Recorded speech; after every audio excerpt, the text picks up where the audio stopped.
富士山のヤバすぎる雑学13選。富士山の名前の由来。富士山の名前の由来にはいくつかの説があるが、有力なのは不二山という説。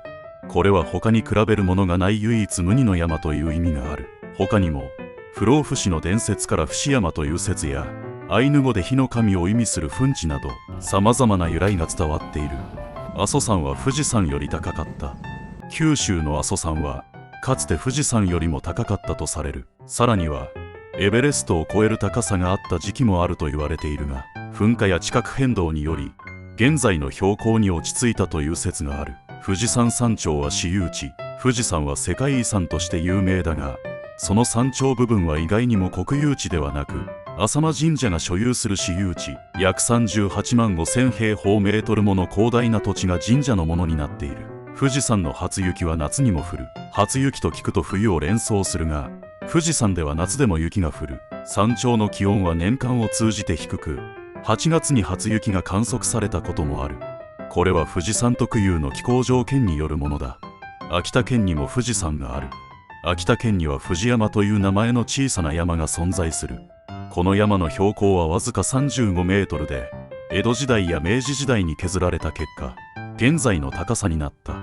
銭湯の富士山画の始まり。銭湯に描かれる富士山の背景画は、実は東京の銭湯で騒ぐ子供たちを静かにさせるために描かれたのが始まり。最初に富士山が描かれたのは1912年の機械湯で、男湯に何を描くか決まらなかった。そこで画家の川越幸四郎に依頼したところ、富士山を描き、その後全国の銭湯に広まった。富士山は実は3代目。現在の富士山は実は3代目で、1万数千年前の噴火で形成されたもの。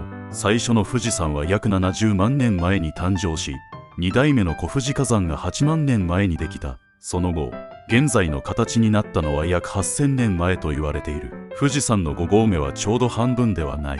富士山の5合目というと山頂までのちょうど半分だと思われがちだが、実際には登山口によって標高が異なる。例えば吉田口の5合目は2305メートルだが、御殿場港では1440メートルとかなり差がある。玉山はかつて富士山より高かった。日本が台湾を統治していた時期、玉山標高が日本最高峰となっていた。明治天皇はこの山を新高山と名付け、日本一の山として認められていた。富士山は今も噴火の危険がある。富士山は活火山であり、最後に噴火したのは1707年の宝永噴火。今後も噴火の可能性があり、監視が続けられている。富士山の山体は3つの火山が合体している。現在の富士山は初代富士山、小富士火山、そして新富士火山という3つの火山が積み重なってできた山だ。何度も噴火を繰り返すことで現在の美しい円錐型が形成された。富士山の噴火で誕生した新しい地形。